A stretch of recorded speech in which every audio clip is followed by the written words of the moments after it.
Good Friday is about liminal space.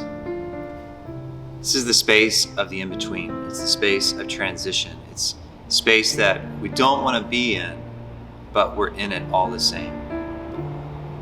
For Jesus, Good Friday was a moment, a long moment of pain, of darkness, not where he wanted to be. We see in him a longing to get through it. We see him going to the Father and saying, Father, this is not what I want. He wants the cup to pass from him, he says. Good Friday is a day of liminal space. And for us, it's the same way. In our lives, we have things that we deeply desire. Jesus deeply desired his friends to be with him, his Father to be with him. He desired peace and joy. He desired many good things, but in the moment, he didn't have them. What are the deep things in your life you're really wanting and longing for, but right now you just don't have them?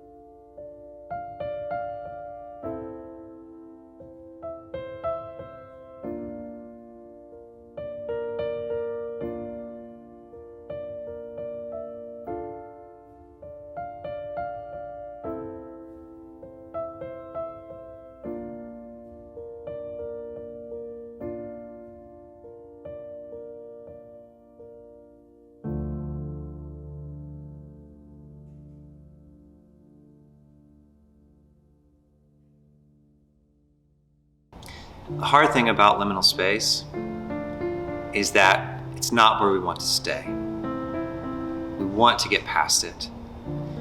It's like being on the doorway of a house, being outside on the porch. We want to be inside the house where it's warm, where it's comfortable, where there's life and peace, but we're not there. We're on the outside. We're in the cold, we're in the wind, and we're waiting to be let in. The hard thing about liminal space is that it's not where we want to be, it's just where we are at the moment. The reality for Jesus was that here in the Garden of Gethsemane, when we see him in the scriptures and he's with his disciples, he's asking them to be with him and to pray with him. But the reality is they fall asleep on him. The reality for Jesus in this liminal space is that he wants the Father to take this cup from him, but he knows that's not the Father's will, and he's got to drink the cup.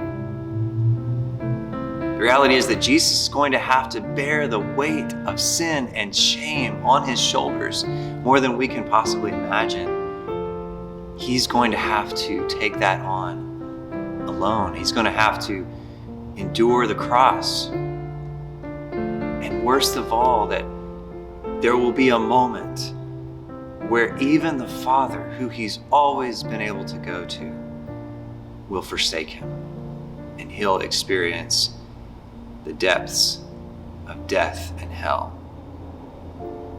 Jesus, he had this liminal space, and his reality was a very dark one. He says it's the time when darkness reigns. What is your liminal space like? What is your reality like? What are you experiencing right now in life? And the thing about Jesus that he shows us is that we don't have to deny it. We don't have to pretend we aren't in it. Jesus goes to the Father and he says, this is not what I want. I want something good and much better than this. He authentically, honestly came to the Father. So for us, liminal space and being in our reality is the same. It is about both the reality of what is and our honest emotion and longing for what we want instead. What is your reality right now?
Look at what you just considered.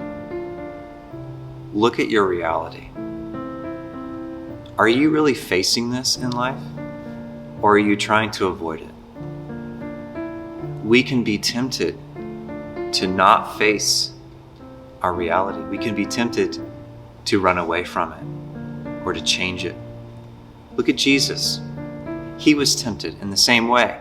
You remember when Peter came to Jesus and he said, Jesus, you can avoid the cross. You don't have to go down that path. What did Jesus say to Peter? He said, get behind me, Satan. You are not thinking about the things of God, but of the things of man. Jesus was tempted to avoid the cross, avoid his reality, but we are tempted in the same ways as well. We're like the disciples. Think about them, how they were tempted. There they were with Jesus, and he invited them to be with him in that space. But we see that even his closest followers, they were tempted, and they gave into that temptation, and they slept. They numbed their grief, they numbed their sorrow and anxiety with sleep. Do we numb our anxieties and our grief with other things? Look at what happened a little later when Jesus was arrested. The disciples were there with him. They could have stayed with him in that space, but instead, what did? They ran away, and they avoided it. Peter ran away, but then he came back. He came back to Jesus to follow into the courtyard of the priest, and then what do we see Peter do, though? He's tempted again, and he denies Jesus. He denies that it even knows him. Are you running away from your reality? Are you denying your reality? Jesus, again, was tempted himself on the cross. There he was enduring it, and people were saying to him, Jesus, if you are the King of Israel, if you really are the Son of God, then just get down. Save yourself. They were tempting him to again avoid his reality and try to change it. Are you in that place too? Are you tempted to try to take things into your own hands and save yourself? There are things in our life that we can and should change. We should take responsibility for. We should try to change things that are hard, but there are also things outside of our control that we are called to leave in God's hands and wait on him to change. So are you facing your reality? Or are you resisting it? Are you numbing it? Are you running away from it? Are you denying it? Or are you trying to save yourself and take control? How are you resisting this space?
In all of this, we can feel very alone.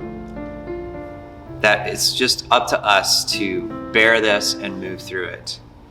But what we find in the story of Jesus and in what he faced is that we're not alone. Jesus is with us in this.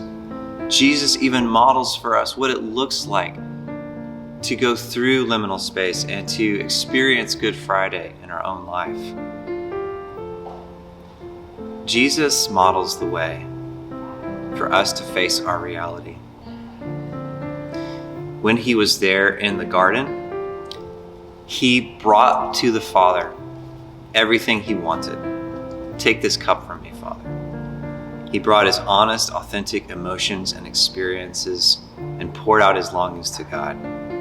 And at the same time, he said, "Not my will, but yours be done." What it looks like for us to face reality is not to deny it, not to pretend it's any different, but to bring the truth before God and to submit to his will.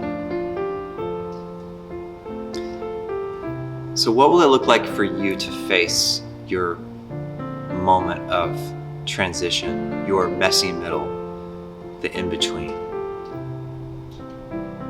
Will it look like going to God and saying, "I don't want this pain, this physical suffering. I don't want this emotional suffering. I don't want my body to feel the way it does, or my mind to suffer the way it does.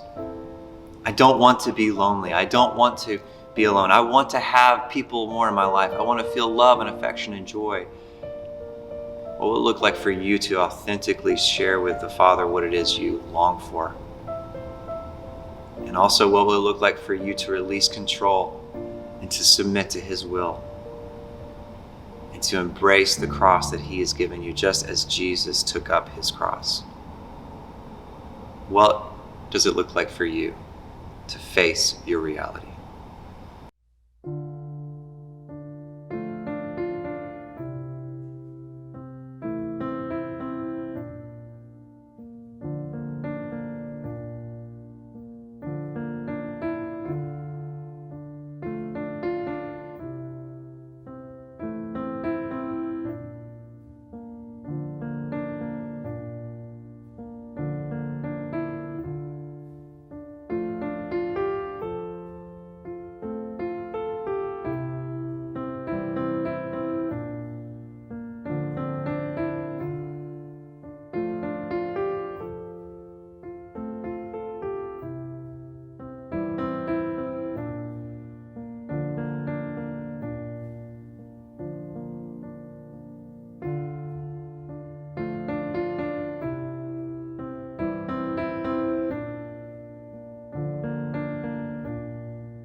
Jesus told his disciples, "If anyone's going to follow me, he will be where I am. If anyone wants to follow me, he will take up his cross." So, brothers and sisters, as we follow Jesus, it means to take up our own cross and face our reality. But Jesus also says in that when you do so, when you give up your own life, you will actually find your life. And though you die, you will be raised up. Good Friday is not without hope. In fact, it's hope that sustains us through the darkness and through the waiting. Jesus endured the cross because of the joy set before him. So we have hope, and we do not endure this alone. We are with Jesus. As he said, if we follow him, we'll be with him where he is. And we'll have the hope, as he did, that the Father will meet him in that place and raise him up. That is our hope. Father, you are our hope. We set our hope on you. We set our hope on you.